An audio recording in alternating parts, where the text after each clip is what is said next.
નમસ્કાર. તમે સાંભળી રહ્યા છો રેડિયો મની 9 પર સમાચારોનું લંચ બોક્સ. વિઝા અને માસ્ટરકાર્ડ પર ચાલ્યો આરબીઆઈનો દંડો. આરબીઆઈ ગવર્નરે બેંકોને કઈ વાત માટે કર્યા એલર્ટ? HCL કંપનીઓ માટે શું થયું અનિવાર્ય? આ સિવાય પણ બિઝનેસ અને ફાઇનાન્સ સાથે જોડાયેલા ઘણા સમાચારો છે મારી પાસે. તો ચાલો ખોલીએ સમાચારોનું લંચ બોક્સ. વિઝા અને માસ્ટરકાર્ડ જેવા ઇન્ટરનેશનલ પેમેન્ટ મર્ચન્ટ્સને ભારતમાં મોટો ઝટકો લાગ્યો છે. રિઝર્વ બેન્કે વિઝા અને માસ્ટરકાર્ડ પર પગલાં લેતા તેમની કાર્ડમાંથી બિઝનેસ પેમેન્ટ અથવા કોમર્શિયલ પેમેન્ટ બંધ કરવા કહ્યું છે. રિઝર્વ બેન્કે તમને બીજી સૂચના ન મળે ત્યાં સુધી બિઝનેસ પેમેન્ટ સોલ્યુશન પ્રોવાઇડર્સના તમામ ટ્રાન્ઝેક્શનને સસ્પેન્ડ કરવા માટે કહ્યું છે. કાર્યવાહી બાદ બંને પેમેન્ટ મર્ચન્ટ્સના વરિષ્ઠ અધિકારીઓ સેન્ટ્રલ બેન્કના અધિકારીઓની મુલાકાત કરી છે. કાર્ડ પેમેન્ટ્સમાં વેલ્યુની દ્રષ્ટિએ વિઝા અને માસ્ટરકાર્ડનું વર્ચસ્વ છે. આ કાર્યવાહી 8મી ફેબ્રુઆરીએ લેવામાં આવી છે. રિઝર્વ બેન્ક ઓફ ઇન્ડિયાના ગવર્નર શક્તિકાંત દાસે બેન્કોને સેક્ટરમાં વધી રહેલા જોખમોથી સાવચેત રહેવા જણાવ્યું છે. તેમણે કહ્યું કે સેલ્ફ સેટિસ્ફેક્શન માટે કોઈ અવકાશ નથી. ગવર્નરે જાહેર ક્ષેત્રની બેન્કો અને ખાનગી ક્ષેત્રની પસંદગીની બેન્કોના મેનેજિંગ ડિરેક્ટર્સ અને સીઈઓ સાથે બેઠક યોજી હતી. આવી છેલ્લી બેઠક 11 જુલાઈ 2023ના રોજ યોજાઈ હતી.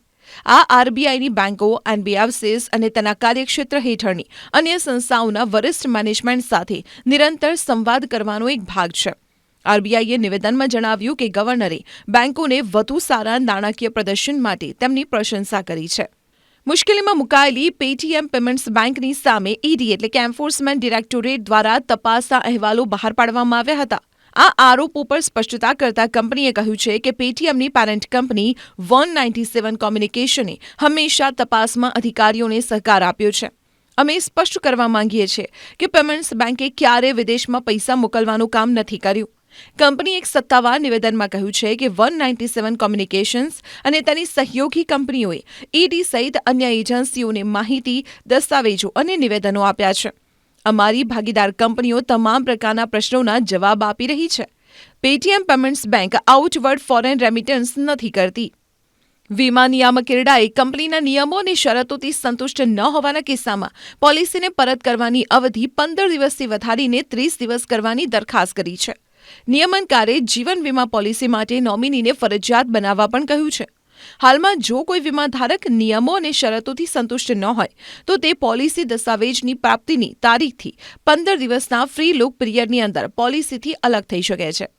જો પોલિસી ઓનલાઈન ખરીદવામાં આવી છે તો આ સમયગાળો 30 દિવસનો છે. ઇરડાએ આ પ્રસ્તાવો પર 4 માર્ચ સુધી અભિપ્રાય માંગ્યો છે. આરબીઆઈની ગાઈડલાઈન મુજબ 29 ફેબ્રુઆરી પછી તમે પેટીએમ વોલેટમાં પૈસા જમા નહીં કરાવી શકો.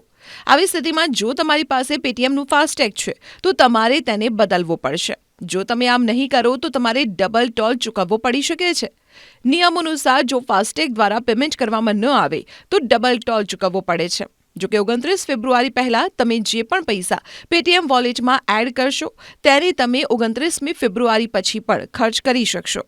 ભારતમાં પેટીએમના સૌથી વધુ ફાસ્ટેગ યુઝર્સ છે. HCL ટેકે તેના કર્મચારીઓને અઠવાડિયામાં 3 દિવસ ઓફિસ માટે કહ્યું છે. જો તેઓ આમ નહીં કરે તો તેમને 19 ફેબ્રુઆરીથી કાર્યવાહીનો સામનો કરવો પડશે. HCL ટેક ભારતની ત્રીજી સૌથી મોટી આઈટી કંપની છે. અન્ય કંપનીઓ વિશે વાત કરીએ તો TCSએ તેના કર્મચારીઓ માટે અઠવાડિયામાં 5 દિવસ, ઇન્ફોસિસે મહિનામાં 10 દિવસ, વિપ્રોએ સપ્તાહમાં 3 દિવસ ઓફિસમાંથી કામ કરવું ફરજિયાત બનાવ્યું છે. HCL ટેકમાં ગ્લોબલ હેડ પીપલ ફંક્શન DFS વિકાસ શર્માએ કહ્યું કે તમામ DFS કર્મચારીઓએ તેમના માટે નિર્ધારિત HCL ટેક ઓફિસમાંથી અઠવાડિયામાં ઓછામાં ઓછા 3 દિવસ કામ કરવું પડશે. પછી ભલે તેમના બેન્ડને કોઈ પણ કેમ ન હોય. HCL ટેકના પ્રવક્તાએ કહ્યું કે કંપની હાઇબ્રિડ વર્ક મોડલનું પાલન કરે છે, જેમાં કર્મચારીઓએ અઠવાડિયામાં 3 દિવસ ઓફિસમાંથી કામ કરવું પડશે. તો સમાચારોના લંચ બોક્સમાં આજે માત્ર આટલું જ. તમે સાંભળતા રહો રેડિયો મની 9. અમે લઈએ વિદાય. નમસ્કાર.